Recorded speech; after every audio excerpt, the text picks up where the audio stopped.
Parlu, Muara Tabor.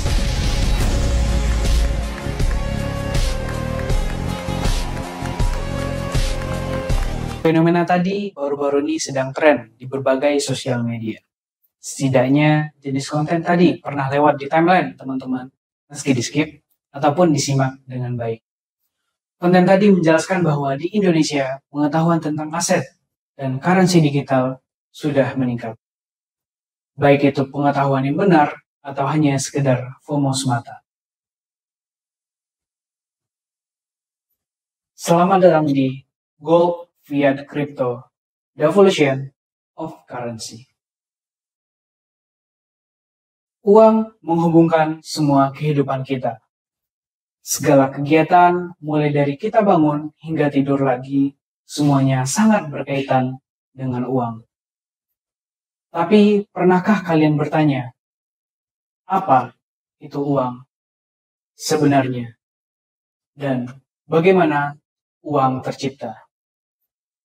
Kita masuk ke bab 1, sejarah asal mata uang. Kembali ke masa lampau sekitar 5 abad yang lalu, proses transaksi dimulai dengan sistem barter. Barter merupakan aktivitas penukaran barang dengan barang ataupun bisa menggunakan jasa. Jadi kalau misal teman-teman hidup di zaman dahulu yang pengen beli baju, bisa diganti dengan roti yang teman-teman punya misalnya. Namun sistem ini tidaklah efektif, terutama ketika sistem ini menjadi kurang fair karena sulitnya mengukur sebuah alat tukar yang pas dan adil untuk semua orang. Saat aset yang dimiliki adalah baju dengan kambing, nggak semua orang mau baju kalian dan nggak semua orang mau kambing kalian. Kan nggak mungkin kalau misal kambingnya cuma diambil kepalanya biar impas kan? Berangkat dari permasalahan tidak pas dan tidak adilnya sistem tersebut, seluruh dunia mulai menggunakan logam mulia sebagai alat tukar, terutama emas dan juga perak. Kenapa emas dipilih menjadi alat tukar? Hal ini disebabkan karena emas itu scarcity atau langka. Mungkin kalau teman-teman ingat di waktu SMA pernah belajar tabel periode unsur. Ternyata hanya emas dan perak yang cocok untuk dijadikan sebagai alat penyimpan kekayaan karena tidak berbahaya dan tidak beracun. Dengan digunakannya emas dan perak sebagai alat tukar, maka proses perkembangan ekonomi di kala itu bergerak maju. Proses transaksi yang maju membuat peradaban juga semakin maju. Uang memiliki 3 fungsi utama. Pertama, money store value. Kedua, medium of exchange. Dan ketiga, unit of account.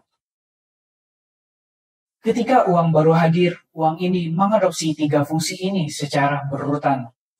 Ketika uang sudah terbukti sebagai dan menjadi store value atau menyimpan kekayaan dengan tidak mudah rusak dan tidak mudah untuk dipalsukan, maka uang berlanjut ke fungsi kedua, yaitu dapat digunakan sebagai medium of exchange atau alat tukar uang.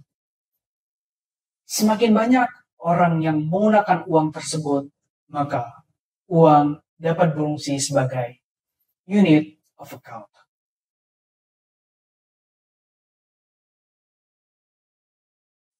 Uang basisnya adalah alat untuk menukar waktu.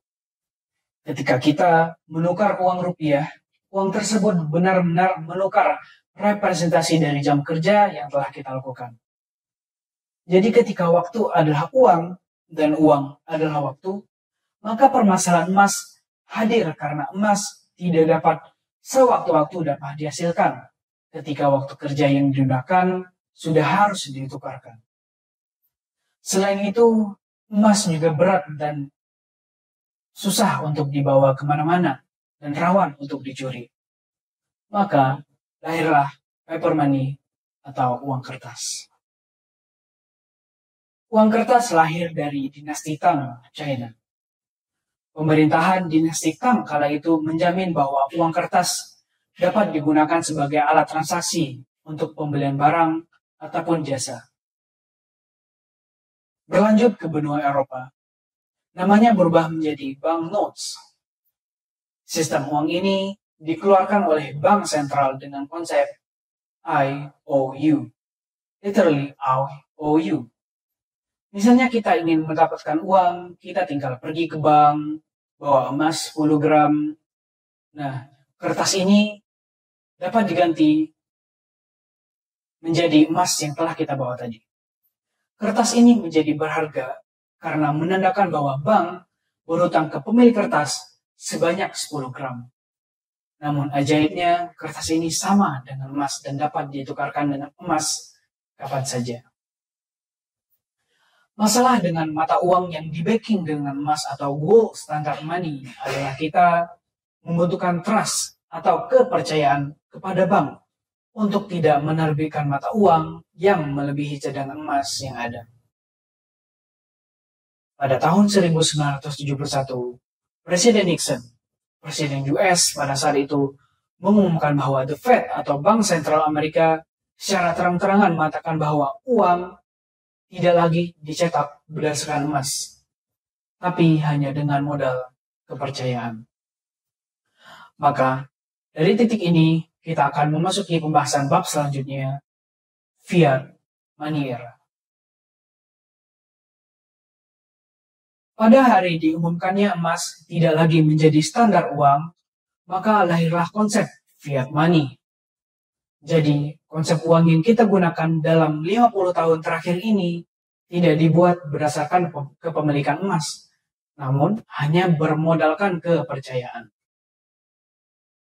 Akhirnya, sistem ini diadopsi oleh hampir seluruh dunia pada saat ini, di mana uang dapat dicetak secara bebas oleh bank sentral negara masing-masing. Negara bisa melakukan printing money secara besar-besaran tanpa adanya standar. Hal ini menyebabkan inflasi karena uang yang beredar sangatlah banyak. Namun tidak juga semua negara mengalami inflasi yang besar karena kebijakan ekonomi yang baik di negara mereka masing-masing. Lalu, pada tahun 2008, orang dengan nama samaran Satoshi Nakamoto membuat Bitcoin sebagai respon dari kejadian krisis ekonomi di Amerika. Konsep Bitcoin atau cryptocurrency adalah mata uang yang decentralized.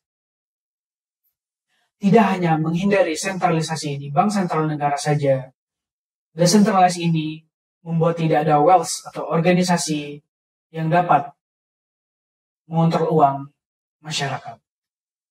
Bitcoin sebagai pioner kripto mengganggu hegemoni bank-bank konvensional. Kita masuk ke bab selanjutnya yaitu future currency. Saat ini memang belum secara luas kripto digunakan sebagai currency karena masih banyak negara yang melarang penggunaan kripto sebagai alat tukar. Kripto juga dianggap haram dikarenakan tidak adanya unsur kejelasan atau gharar dalam penggunaan. Namun, semakin berkembangnya digitalisasi, kripto mulai diterima di banyak perusahaan sebagai alat tukar resmi. Makin ke sini, use case atau kejelasan penggunaan kripto sudah semakin terlihat. Memang masih banyak yang belum menerima, namun saking berjalannya waktu, salah satu kripto akan menjadi one world currency yang digunakan oleh semua negara tanpa intervensi dari bank sentral. Kripto memberikan jalan keluar bagi semua negara dan siapapun yang ingin ikut serta dalam sistem moneter yang netral dan sehat. Kripto memberikan konsep uang komoditas di zaman modern dengan kekuatan tambahan dari internet dan komputasi distribusi atau blockchain yang menjaga keamanan mata uang. Maka, pada zaman ini, teman-teman, yang jika dengan senang hati menggunakan uang, maka pertimbangkanlah bahwa suatu hari nanti kita akan menggunakan cryptocurrency. Jangan ragu untuk belajar digital asset dan digital currency agar dapat menghadapi gejolak mata uang di masa depan.